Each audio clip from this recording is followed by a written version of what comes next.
welcome to our News 4 report, a product of the Government Information Services Limited and the Ministry of Communications. I'm Nicola Barito. Let's take a look at the headlines.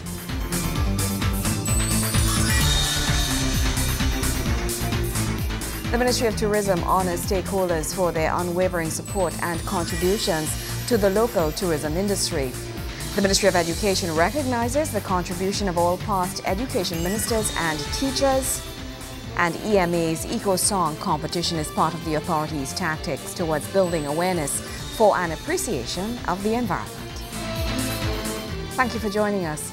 The Ministry of Tourism held its award and cocktail reception, and it was indeed an exceptional event as the ministry honored and celebrated tourism stakeholders for their unwavering support and contributions to the local tourism industry. Speaking at the award function, Minister of Tourism, the Honourable Stephen Cady, says it has been a challenging year, but a lot of success came along the way in the tourism sector.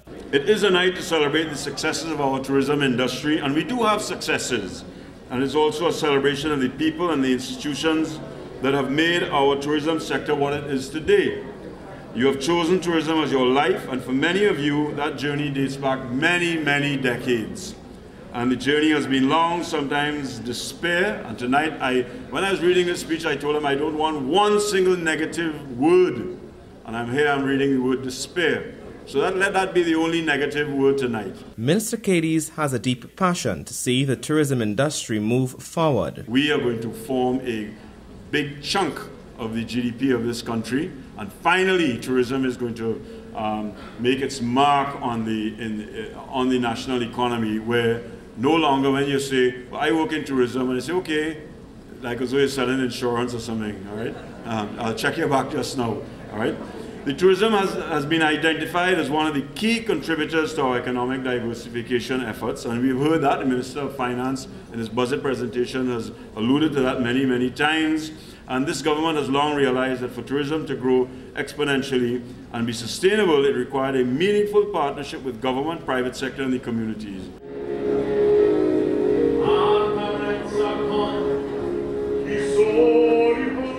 He says undeniably our beautiful Twin Island is well endowed with rich tourism resources. This will give enormous potential for tourism development in the country. Our vision is to build a world-class tourism destination that delivers sustainable economic growth. However, they are also demanding, these are very demanding times, and with the imposition of the air passenger taxes, and I said I wasn't going to use negative words, negative economic growth in Europe, and the fiscal cliff in the USA. I mean, all of these things, from 9/11 and then 2008, and then Greece and Italy, all these things all coming in at one time. And here it is, we are 10 degrees north of the equator, and what the hell do we do? Okay, we can't sit and cry, we just wake up in the morning, get to work, and make sure that we do something different to make sure that this thing happens. Minister Cady is optimistic that the new year will bring with it prospects for improvement in the tourism industry. He says the ministry is willing and ready to work with stakeholders as they move forward with the development of a dynamic and successful industry. Joseph Lopez, News 4. Over 12 students from across the country participated in the Environmental Management Authority finals of its coveted 5th annual Eco Song competition. Director and CEO of the EMA, Dr. Joth Singh, says the competition is part of the authority's tactics towards building awareness for an appreciation of the environment.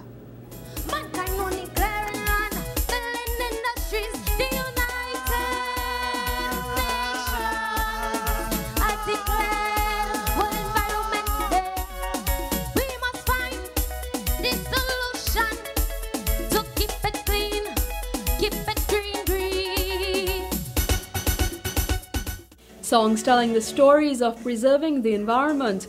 It's part of the EMA's plans of passing the message on to the youth of our society through encouraging their creativity in song and dance. The annual Eco Song competition was titled Our Green Economy and was adopted from the United Nations Environment Programme's designated theme for World Environment Day 2012, Green Economy, Does It Include You? Students came up with unique compositions centered around the need for a balance between economic development and conservation of our environment. Minister of the Environment and Water Resources Ganga Singh says youth play a pivotal role in changing the mindsets people have in caring for the environment, which is more than just planting a tree. As our ministry, the newly minted Ministry of Environment and Water Resources, begins to establish itself, I want to point out that the green economy is much more than just planting a tree. When we reforest or promote sustainability, we are protecting not only our quality of life, but our future. We are in fact protecting the circle of life. More importantly, with the concept of the green economy, we are also creating real business opportunities. Over 12 students participated singing calypsos and songs composed around this year's theme, entertaining the crowd that filled the Central Bank auditorium. We are blessed with fertile soil. We can plant anywhere. We got to wake up early in the morning before the sun starts shining and sow your seed. Sow your seed. Food security. We got to feed our country. Protect biodiversity. We run a fossil economy.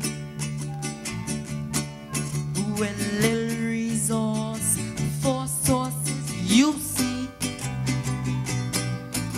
We blank windmill and solar energy. For fossil fuels known as oil money. Dr. Joe Singh, Manager, Director and CEO of the AMA, says the competition seeks to encourage a change in culture among the youths as to how we treat the environment. The EcoSong competition, this particular competition, has been going through its own evolution, starting off really as a very small competition. Maybe 20 people in the audience, school children, teachers. And I think now evolving into, as Tisha described it, a concert where, on an evening, you can come and witness the talent of our young people in terms of communicating messages on issues related to sustainable development. The night ended with participants receiving prizes for their performances and saw Tanique Beckles of Couva West Secondary coming in at first place. The team at the EMA office also took the opportunity to launch their first environmental song entitled Eternity, sung by 2 members of the EMA Youth Ambassadors.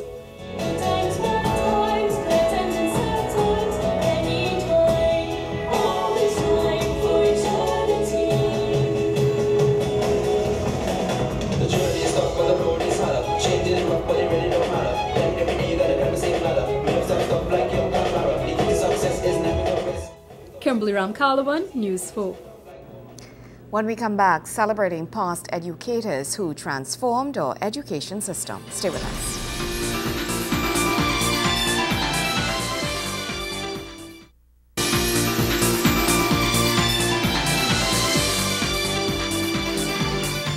Celebrating past educators who have transformed our education system for all students. This was the theme for the Excellence in Education Awards hosted by the Ministry of Education in recognition of the contribution of past education ministers and teachers.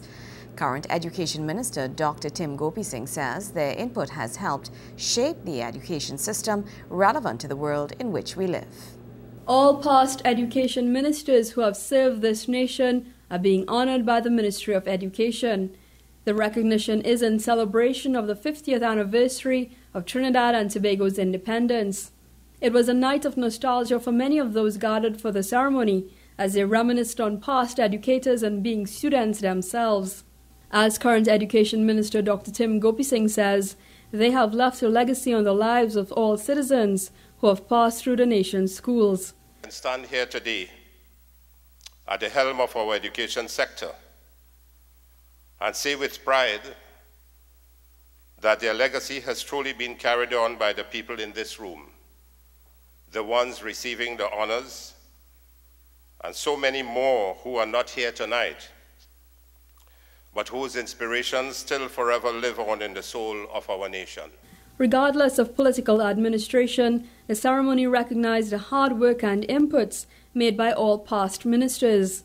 From current Prime Minister Kamala Prasad Bisesa and Hazel Manning, wife of former Prime Minister Patrick Manning, to past Prime Minister George Chambers, Their contribution to the education system were honored.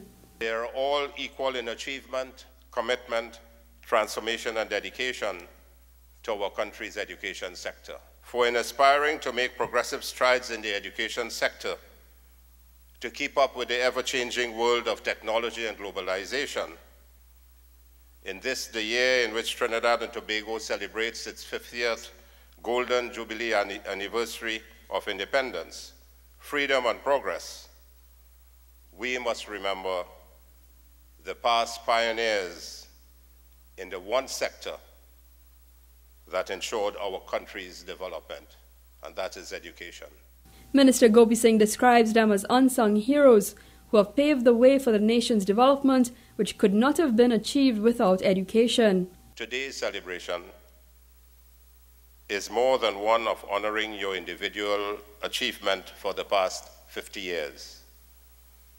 It is, in fact, a general celebration of the work and dedication of all our educators who have passed through the time continuum of our history.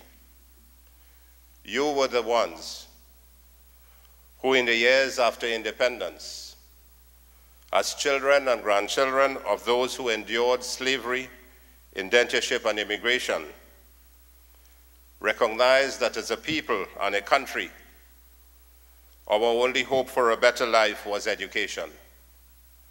And you willingly gave your time, efforts, expertise, and learning to our national development. Over 35 educators were also recognized for their outstanding contribution to education, along with the ministers. Some of them today serve in higher offices, such as National Diversity Minister Clifton Dikoto, former CARICOM Secretary General Edwin Carrington, playwright James Lewa, Dr. Hollis Liverpool, the mighty Chalkdust, were all once teachers. Kimberly Ramkalawan, News 4. A grand celebration of the nation's documentary heritage as persons get the opportunity to share exciting experiences on family history, among other stimulating memories. This as the National Archives of Trinidad and Tobago hosts its first Archives Awareness Week. Preserving memories, enriching lives. From November 26th through to the 30th, the public is invited to participate in the first annual Archives Awareness Week. The event is aimed at educating and enlightening persons as they learn about their past. Speaking at the event was researcher and businesswoman Jocelyn Carr Seeley, who reflected on life in Belmont shortly after the abolition of slavery. Belmont was called Belmont Freetown at that time, and there was a foundation now, Belmont Freetown Foundation. And they would have had to depend on their herbal medicines, bush medicine. As far as I could make out, there was no running water, there was no electricity. And so in trying to think of what Elizabeth and Philip must have been going through, they had quite a lot of children. As you can see, I think also circulated is their family tree here. And you will see two of her children died around 9 years old, and I wondered if it was because of the smallpox. And one young boy, David, died at age 24. So people, you got ill and you died because there was no medicine. You had to learn how to use your herbs and all that sort of stuff. University lecturer and researcher Walton Luklai provided very fascinating facts on how information on a deceased Chinese ancestor can be attained. On a Chinese tombstone, there are 3 columns.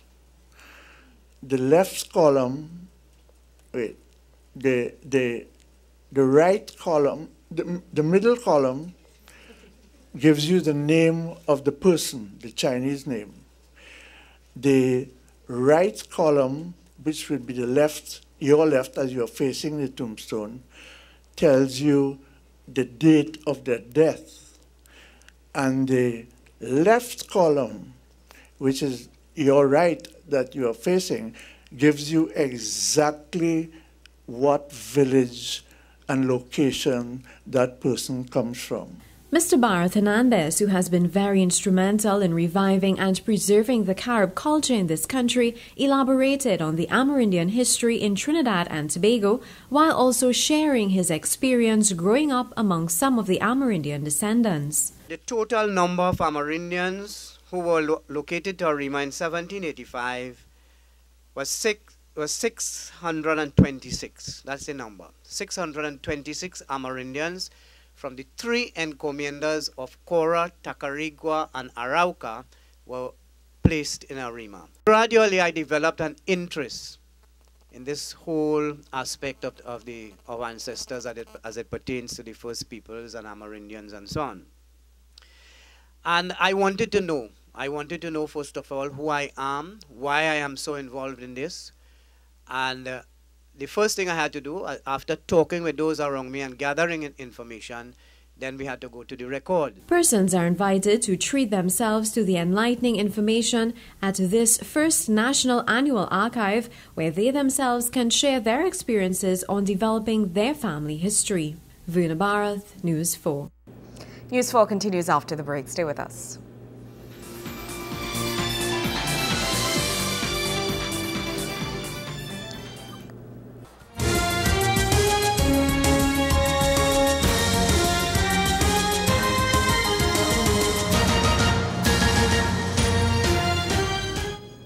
Wassa FC are 1 point away from clinching the Blink B-Mobile National Super League title following their win over second-place Westside Superstars last weekend.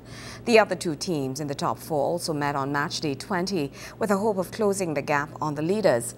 Wayne Cunningham has the highlights from that match between Stokely Vale FC and Joe Public. Defending champions Joe Public FC met 2011 runners-up Stokely Vale FC at the Marvin Lee Stadium in a crucial clash on match day 20 in the National Super League. Joe Public entered the day in third spot, 3 points behind leaders Wassa FC, while the Tobago squad was in fourth, some 14 points adrift of the leaders. Public's mission was to catch up with Wassa, and they went about trying to do that early. Ellis Diet finishing off the Ricardo Bennett cross to make it 1-0. Bennett is Joe Public's assist leader, and he was his normal passing self on the day. He must have been irritated with his teammate Brent Antoine after he went diving all over the place following the neat through ball. Diet looking for his second, but is denied by the Stokely Vale custodian. Tuse feared no better. The Eastern Lions were fully in control for most of the first half, but for their many chances, they only had a lone item to show for it. And this downpour before the break did not help. In the second half, it was still Joe Public doing most of the attacking. The normally deadly Antoine should have done better with this sight of goal.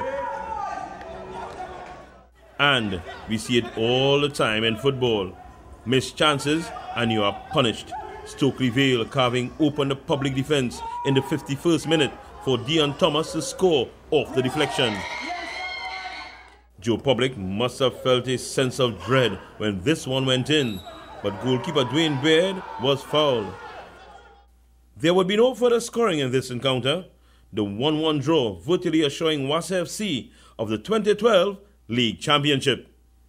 Wayne Cunningham, News 4 Sports. More news after this.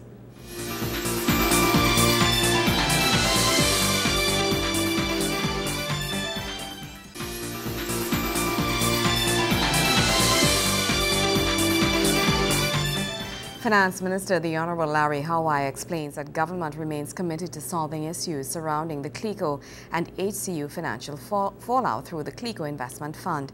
It's an initiative of the government to settle through the issuing of units in the fund. Minister Hawaii sat down for a one-on-one interview with GISL CEO Andy Johnson in hopes of clarifying any misunderstanding the public may have on the matter. On the heels of Finance Minister Larry Hawaii launching the CLIQO Investment Fund, which seeks to bring closure to the government's bailout of the company, Minister Hawaii explains how the fund will work in the best interest of shareholders. The establishing of the CLIQO Investment Fund represents the government's commitment to protecting policyholders of CLIQO. Speaking to Andy Johnson, CEO of GISL, Minister Hawaii says the fund seeks to provide value for the many who are owed outstanding sums of money. The intention of this fund is specifically to deal with the liquidation of the liabilities arising from the 11 to 20-year bonds that had been previously issued in order to meet the obligations to the former short-term investment holders of the short-term investment products that had been issued. Policyholders who accepted the government's offer of up to $75,000 in cash and the 1 to 20-year zero-coupon bonds will be facilitated through the fund. Minister Hawaii adds that investors can expect a yield of 4.3% generated on returns. By and large, using current valuation and using current expected dividend yields, dividend payments, we're looking at a yield of about 4.3%. Of course, as I said, it's tax-free in the hands of the investor. In addition to which, you have the fact that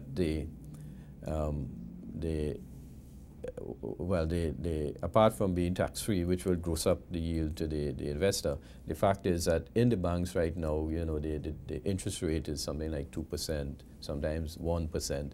So the dividend yield is substantially better than you would get if you were invested in a deposit, for example. The fund is expected to begin trading on the Trinidad and Tobago Stock Exchange in 2013. But as to investors at the Hindu Credit Union, Minister Hawaii says while the process has commenced, things are being done in a systematic manner to avoid any mixed messages being sent out to the public on issues surrounding both financial matters. We've already started the process for those that are under 75,000.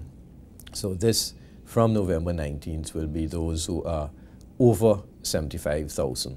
We'll start the process of liquidation of that phase during the week of November 19th. The liquidator will start sending out the appropriate letters and advices and so on, so we could get that process up and running. To find out more on the CLIQO Investment Fund and the initiatives surrounding this, view the full interview with the Finance Minister this Sunday at 7:30 p.m. Kimberly Ramkalawan, News 4. Well, that's how we wrap up this edition of our News 4 report, a product of the Government Information Services Limited and the Ministry of Communications. I'm Nicola Barito. Thank you so much for joining us.